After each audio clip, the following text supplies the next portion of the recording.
You're particularly spooked about UKIP, it seems. They say you're going around digging up dirt about some of their candidates. Well, they, of course, haven't been able to vet their candidates, and fringe-right parties do tend to collect a number of waifs and strays.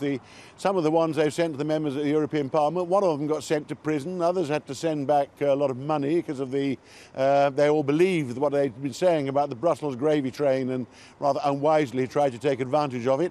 But the trouble with UKIP, really, is it's just a protest party.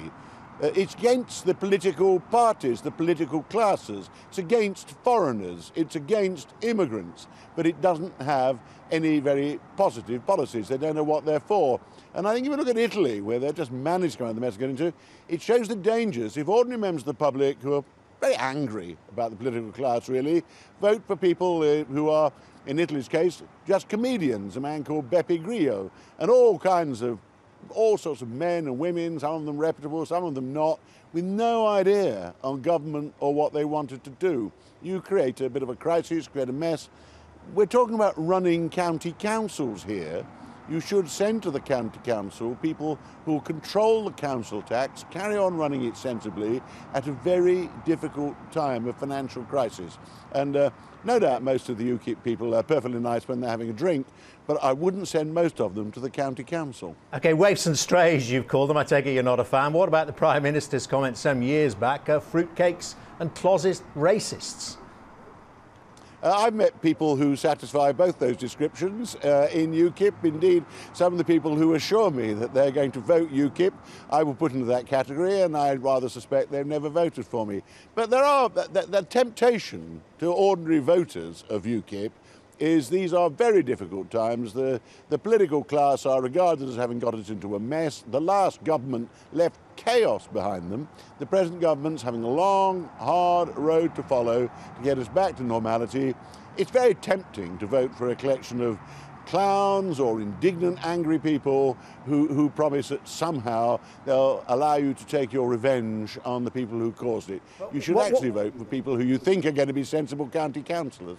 But just on the specific tactic that UKIP enraged about digging up old statements that some of the candidates may have made before they even got involved in politics from social media, from Twitter and Facebook and places like that. Well, some of them no doubt are saying quite different things now they're in politics to their actual views and what they used to say. I think people like that should be exposed myself. My views have always been the same. OK, I mean, part of their appeal is, of course, as you mentioned, it's on Europe and, you know, when it comes to Europe and immigration, of course, and when it comes to the issue of migration from within the European Union, they have the answer because they want to withdraw. When it comes to Romanians and Bulgarians, which is on everyone's mind at the moment, come 2014, did the Conservatives just have to say, well, look, this is what happens if you're going to remain a member of the European Union, we have to let them in, however many come? No, UKIP have created a quite ridiculous scare about the hordes of Bulgars and the hordes of Romanians who are coming here, which is total nonsense.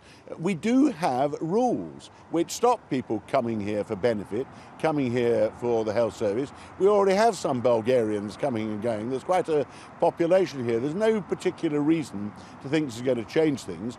It is true that the Department of Work and Pensions and various NHS trusts are not always very good at sorting out whether foreigners are entitled to non-emergency health care or to benefit.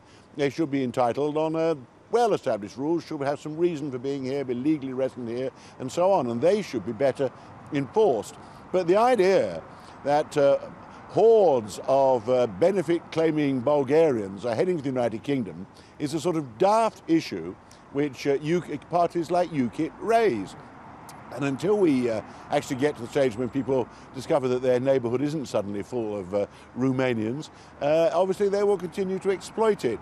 There are many more serious things in the county council elections and many more serious subjects of European reform.